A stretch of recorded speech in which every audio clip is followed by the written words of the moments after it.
Welcome back to another episode of the Breakup Diet. We've got such a sexy guest. Like, I feel starstruck having you here. Welcome to the diet, Joelle Rotsaert. Woo! Thank you for having me. Buckle up, bitches. It's gonna get bumpy. This is the Breakup Diet.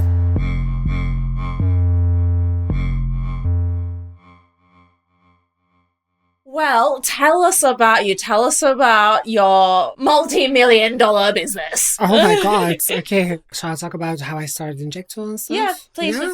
We want to know because we're trying to make a business grow. So obviously we need someone more entrepreneurial female leaders with us here. Okay, so I started Injectual. I mean, I'll go a little bit back into my history. So when I was studying in Amsterdam, I sort of like rolled into the fashion world. Started doing marketing in the fashion world. I hated it. Absolutely hated it. Like the most bitchy atmosphere. You get paid shit, work, like the hours are super long. It just didn't make any sense to me. After transitioning, I obviously had a lot of, it comes with a lot of surgical procedures, cosmetic procedures, just even like the way of like doing skincare correctly. It just made such an impact on my confidence, the way I held myself. It was just transformational. While my sister is also a plastic surgeon, and we always talked about maybe like one day starting a business together. I was like, let me just explore the aesthetic industry. So then I started first working for a company called Harley Academy, a training platform for aesthetic treatments, and I actually really enjoyed it. I was actually working with like smart people, and then afterwards started working for like an actual clinic chain. Saw what was going right there, but also saw what was going wrong there, obviously. And that's where my sister and I got the idea of Injectual. First and foremost, it's something very, very dearly to my heart. Like, I find it so interesting. There's always new techniques. There's always new treatments to discover. There's always new science breakthroughs. I generally have a personal passion for it. Plus, we just saw a really good gap in the market, I think, and just get really good injectors in, create a really nice brand around it. We offer like a really good service. We offer like complimentary LED therapy afterwards to minimize bruising, to aid healing after your injectables. We have like a skincare and makeup tester bar where people afterwards can like apply some makeup again before going out into the wild. That's very important, to be honest. But you're so bruised up. Well, but I had it before where I was like, I went to Harley Street before starting Injectual. First and foremost, be treated in like an NHS waiting room, so sterile and so like a doctor's like where visit. is my dignity? Like, treat me with some care. Yeah, exactly. And also, you pay top dollar, and then just your experience is like literally like going to an NHS doctor.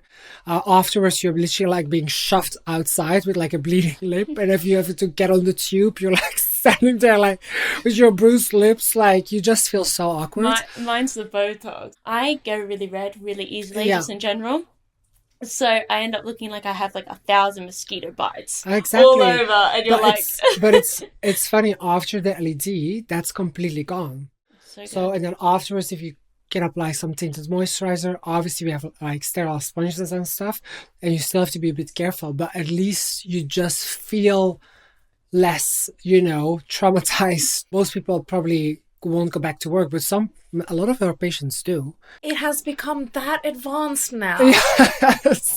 I mean, obviously, we also say if you're getting there's obviously treatments. If you're getting a full face, multiple treatments, maybe take the day off. We also have, for instance, like memberships. So for instance, with the Botox, it's almost like the Netflix of injectables because you just pay your monthly payments towards like your yearly Botox. Oh my gosh, can you explain that more? Yeah, I want to know about that. That's so good. Yeah, so we call it a Bobo membership, and then people can by monthly payments, so £75 per month, I think it's something like that. They just get their 3 times a year their Botox, and just you spread out the cost basically in monthly payments. So, that is such a genius concept. Yeah, so there's not, you know, especially 2.5 years ago, there wasn't actually, I don't think there was any clinics in the UK doing it. Oh my gosh, so you're just trailblazing this industry. Well, we try, honey, we try. Setting the standards high. Shall we dive into the glow up aspect of Injectual? Go for it. Okay, so we're obviously not advocating to like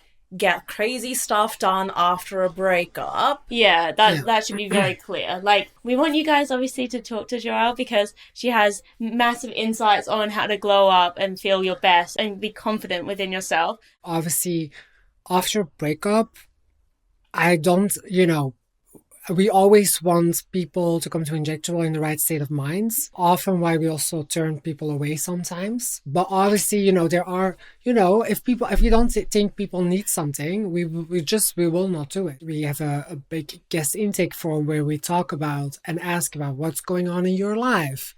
Just flag these things. If you've just gone through a traumatic breakup and then all of a sudden you want to change your entire face, yeah that's red flags. What's like an affordable glow up that you would recommend? Well, I mean, there's obviously like get a really good facial or a really good peel. You know what I mean? Get some micro needling. They will obviously make you feel better.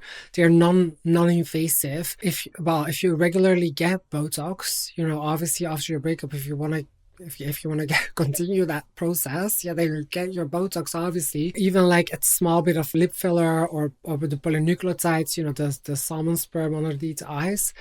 Yeah, it's all sort of like treatments that will make you feel more confident. They'll enhance your appearance. For instance, like Profilo or Jalupro and like the salmon sperm, they're all stimulating your own tissue. So it's like a bit different than filler, where, you know, once you inject filler, wherever you inject it, it stays there and sort of like makes things bigger or enhances things. Skin boosters work in a different way because they stimulate literally your own tissue and they make everything a bit more plump and hydrated. Is and that like, what everyone's doing now? Like, especially because celebrities right now. All around the salmon sperm. It's all about the salmon sperm, honey. Yeah. I mean, also after a breakup, if you've been crying a lot, that area you miss sperm anyway. You're like, I can't get it in one spot, so I might as well put it on my face. Well, they work in a slightly different way, and like we always say, they're either made from salmon or trout DNA or sperm. Sort of like once injected, they tell your cells to create more collagen and elastin, tell your system to send stem cells to the area.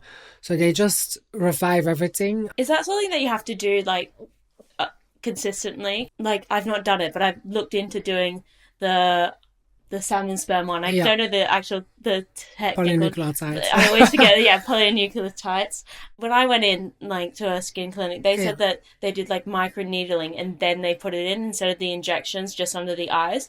Because I'm going into my own stuff, but I'm like, might as well. Yeah, but I have like acne scarring, like the tiny from obviously years of acne on my cheeks that really annoy me. So they said the best thing to do would do the needling thing, and then they put like a solution over. But it's quite expensive. Solution. And also, and we stopped doing it in clinic as well, is the microneedling within the polynucleotides on top, because basically the molecule of the polynucleotide is too big to actually penetrate the skin. So they're much better injected. Obviously, if you want to go hardcore, CO2 lasers will always be the best, I think, for acne scarring. I think I've seen stuff about what that. Does that do, CO2 lasers? So CO2 laser is just like a really, really deep laser, you know, and like it literally like takes off like a full layer of skin, basically. You peel after, don't you? Peel like a mother Is effer. that the really thick peel? Yeah, I mean, there's obviously like ways. No, that's not. That's a phenol peel. I've seen that one. That was hard. That is hardcore as well. Yeah, no, but with the CO2 laser, it literally like creates almost like micro injuries. It's almost like burns the surface of the skin. I'm a bit of a wimp. I'm not gonna lie, with all the those sorts of things. I'm like, I mean, I assume you've tried also tretinoin. Like skincare. That's the cream, right? The really strong cream. Yeah, but I just peel so much whenever I use that because I have really sensitive skin that, like, if I use it even here, then after all my makeup for the next like week, just like flaky. Burns as well, exactly. and it burns. Yeah, exactly. I really want to ask you about like skincare and what's correct. What's something easy that people should be doing, like every day almost? Like, should you be using a vitamin C at night or only in the morning, that type of thing. Yeah. But vitamin C definitely is, for instance, like one that you should really only do during the day. Plus, if it's L-ascorbic acid, you should really do it, for instance, like on cleansed skin. Most people don't know this, but you need to almost let it sink into the skin for 20 minutes before actually applying anything on top. I mean, other ingredients, I always swear by retinol, retinoids, any What's sort of like... the difference between null and noid?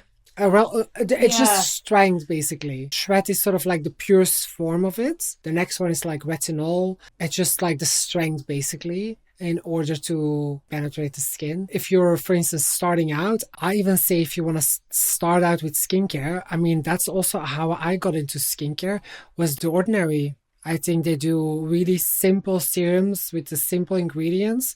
And they're a really affordable way to get into skincare. I still, to this day, use some The Ordinary products. I think they're really, really great. They've brought their foundation back. Did you see? Oh, they have? Yeah, the $3.99 foundation. Well, there we go. Yeah. But we have our own skincare line, and for instance, like your eye cream is really good. Under the concealer, really good. Okay, great. Are you using that during the day? Okay, there's retinol in there, so that's not a good. That's probably not good. Yeah, so for instance, with retinoids and all the retinoids, blah blah, only use those during the night, and then the next day always use an SPF. And then there's, for instance, hyaluronic acid. Will always be really good for the skin. It's like a drink of water for the skin. Peptides are also really great skincare products, whatever your skin needs, right? If you've got a lot of like dry and sort of like just dull skin, something maybe like with a glycolic acid will be better to sort of like take away a layer of that skin. It's hard to say like what is best. I think SPF and retinol will help anybody over 25. I find it really hard with skincare purely because there's so much information there, especially like on Instagram, on TikTok, on everything. Yeah. And you see like trends, obviously. It's like anything. You see trends of things.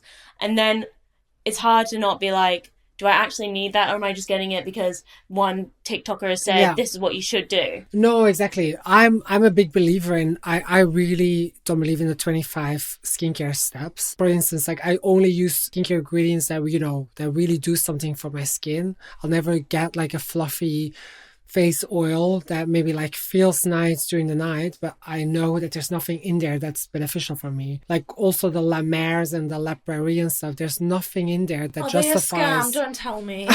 Well, they're not a scam, like if they make you feel gorgeous and glowy, but it's just you're spending a lot of money for basically like a Nivea cream. There's nothing in there that justifies the price. But also like if you enjoy them for your nighttime routine, don't stop doing it. They're still beneficial if you want to give yourself a gorgeous facial massage and like if they make you feel gorgeous at night, and then keep doing it. But just know that you're spending a lot of money for. What about Tatcha? I like their dewy. I don't know. They're brands well enough. I like that dewy don't cream. Talk shit about Tatcha. Yeah, I know. I'm not ready. No, that one is my. But I also am like, if they work for you and you feel that they're doing something, then keep doing it. Often when you go through a breakup, you feel quite low and sad, and you can, not all the time, but you can lose your confidence. Can you just tell us like a bit more about that journey and like how you personally felt like you got your confidence? Yeah, exactly. With me, it's quite different because obviously it was like part of like transitioning, and it was hormones and skincare, and then going into the more advanced surgeries. Obviously, if you're going through a breakup, often breakups are quite stressful. Your skin will probably be, suffering from stress and maybe some hormonal breakouts and, from crying. And like, I think a really good place to start is indeed skin, and doing like, for instance, like a really good peel. Shedding off. Exactly. All the X that might have... Shedding up a good layer of skin. And for instance, like, there are a lot of mental health benefits, for instance, with the LED. There's something about the lights and the diodes in the light that make you feel better. And there's been reported that you sleep better at night. It helps with skin or with anti-aging, with breakouts. There's so many benefits from it. Salmon sperm, great. If you've been crying a lot, the area will be suffering. So, getting some salmon sperm under the eyes. It's a great treatment. Holy shit. I am so sold. Sorry. Like, everything You have perfect bouncy skin. But it could be even more. It could be even more. The glow up continues. The glow up, absolutely. Do you think fillers are on its way out? The 7 MILF, like, the package, the Kylie Jenner package, do you remember? Cheeks and chins, exactly. Yeah. That's on its way out. The only like picture I have of that is Molly May, but in Molly May's before and after photos. Exactly. Yeah, like, exactly. Yeah. That's wild. Yeah. I thought like that's scary, but it's so easy to go too far with that sort of stuff. I think because you don't see it. Yeah, you don't see it, and that's exactly. why it's scary. That's what I also said in the beginning. In the UK, sadly, there are more rules around the marketing of injectables than actually who can perform it. You too could literally, if somebody wants to insure you tomorrow after a 1-day course, you could legally start injecting give us people. Ideas. Well, exactly, but that's the scary part. I would not trust right? you. Sorry. So, for instance, at Injectual, I only like to work with medics. So anybody that has a medical degree, so nurses, pharmacists, even doctors, surgeons. I think there should be strong regulations around who's doing it and who should be able to get it as well. Yeah, and that's why, indeed, in our clinic we often send people away because we don't think they need it, or or they're not in the right state of mind, or they're BDD. Wait, looking at me. You're gonna have Ilma whenever she's like going through a crisis. You have to send her away for sure. Yeah. During the consultation process, for instance, to never point out flaws. I really like that comment that you just made with regarding to making sure you don't point out, because already to go in and want something done, it's quite daunting. Yeah, and then if someone points out something else, I know for myself, if I had that happen, I would definitely become way more insecure. I would overthink to it. Because also, if hopefully they are a professional, then you're like, oh, maybe they're saying something I'm not. Yeah. And they're not my friend, they're not my family, so they're not going to give me this clouded judgment. They're going to tell me from a stranger, and then you would believe it. I think a really good injector or sex practitioner shouldn't be pointing out flaws that you didn't point out yourself. Yeah. But yeah, some do, but that's just not injectable. No, I think that's really important and really nice. Yeah. On to you, Joelle. Okay. Let's get personal. Okay, let's go. Have you ever had any filler faux pas? Have you gone crazy with it? Where do we start, honey? Where do we start? I mean, before starting Injectual, I had major filler blindness at some point. When I was 21, I think I got the worst filler done ever. If I now look back on pictures, it's just that top lip that just kept growing. Are we allowed to share any photos? Oh, absolutely not. There was this point where I was like, we need to start again. It's just of years of just filler.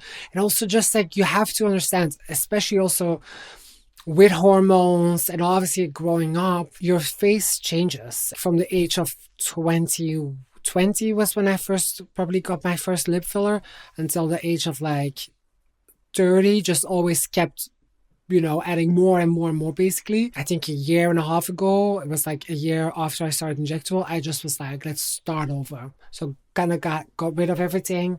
And now I think I get my yearly lip filler. I obviously get my Botox. Get a load of skin treatments, obviously, microneedling and facial and peels and stuff. But that's all sort of to do with the surface. It's working. You look best you've ever looked. Oh, thank you. Breakups. Okay. I'm not the best at sort of focusing my attention on too many things. I can focus my attention on work really, really well. And I've been doing that for the last 2.5 years, and hosting and events and parties and stuff, because they're all sort of all intertwined. Every party that I go to, I always meet new patients. So I also see it as a PR activity, even though I also just obviously love partying. But yeah, I mean, I have dated, especially when I first started Injectual. I mean, I deal with it just as well, or as bad as everybody else, I think. It is always a bit of a confidence boost, especially if if you're not the one breaking up. I was, for instance, also broken up with, or being told that he wanted to remain friends. So yeah, I mean, I always start to, first and foremost, I actually started again with therapy. I probably got a bit of a glow up. A massive glow up. Are you kidding me? Look at you. I often just also start to go out a lot. You know, unfortunately, I don't necessarily think that's the healthiest way of dealing with it. But you know, you just want to healthy. You can tell us the real. Like, yeah, exactly. You just wanna get your flirt on, right? You just wanna get that gratification from a stranger of like that you still got it. That you still got it. You know, I love a flirt, you know. I love a going out and just like flirting with people. Sometimes that's even funner than being in a relationship. It's more fun than sex, I feel. Flirting is way more fun 100%. And just like doing that dance. Absolutely. Like the blood is pumping, like... Absolutely. Like I'm good now, I can go home. Yeah, exactly. To myself. Have some salmon sperm on the face. Yeah, and there we go. Exactly. That's my dose of sperm I need. Honestly, that's... Yeah, male sperm is obsolete. Absolutely. I like to feel good about myself, indeed, with you know, doing lots of treatments, LED, looking the best they do, going lots to the gym, you know, the revenge body. You're serving revenge also in Korea. Like, as in, not even, like... You look beautiful, but I'm saying in the whole thing of like being a girl boss and like having a whole business. I mean, to be the successful ex is the most amazing revenge. Well, yeah, like in dating, I find it really attractive to date somebody really ambitious. So I often date somebody that's actually already like way more successful. You want to be inspired. I just want to be inspired for sure. And you want to be motivated. Like you don't want your ambitions to threaten someone. No, exactly. One of my first exes was somebody that just didn't inspire me, and it just drags you down, I think. So now I only date somebody that, you know, has a really good purpose in life, is ambitious, builds me up, that I can learn from. An overall good person. A good person. Yeah, exactly. Not kind. Too much to ask. Yeah, kind. Yeah, exactly. There's enough assholes in the world. It's quite hard to find, actually. Where are they at? Chilton burned down, so they're not going to be lost. I don't know if you'd be finding them at Chilton. Let's go on a hunt. Yeah, exactly. Well, where? Like I said, like for the last 2.5 years, I've really been focusing on my business. So just doing this dance. How do people do it where they focus on both? Because it's one or the other for me. I have friends like that can focus their attention on so many things. I can't do it. I know myself, you know, and I like now, for instance, again, I'm on the apps, but I just find it so painfully boring. And this entire dance of like, how are you? Good. Yeah, it's so dry. How was this weekend? How was your weekend? And I always will spend like 5 days after where the weekend's starting again. And I'm like, oh God, this is just pointless. So, but I know that, you know, I'm not in my lover girl era, you know. You're hopefully in your girl boss era. Exactly. That is so fine. That's inspiring. One of my resolutions for 2025, I really want to take the mental space and make the mental space for dating, because it's also fun, you know, going on dates. So fun. Yeah. It's exhilarating. Like, absolutely. But you gotta be in the right mental space. Definitely. For it, you know? You gotta be ready for it. You also have to love yourself too. Like even if you like, that was something, I'm speaking of my personal one, to be honest. Like I would date before that, but I didn't really love myself. It sounds so cliche, actually, but like it's important. And the moment I didn't even like actively kind of do it. Like I kind of just like over years and stuff, and then kind of settled more within myself. Yeah. And then when I did start dating again, like this wasn't actually like a conscious thing, really. I just did it. Yeah. And then when I did start dating and I met somebody, then it was like actually worked. It was the first one that worked. But I feel like it's because I was comfortable in myself first. Yeah, exactly. That goes to show the glow up starts here. Yeah. Oh, periods. There we go. I feel like that. Yeah, that was a good end. Thank you so much for watching, guys. Thank you, Joelle, for being here. Yeah, thank you so much. Thank you for having me.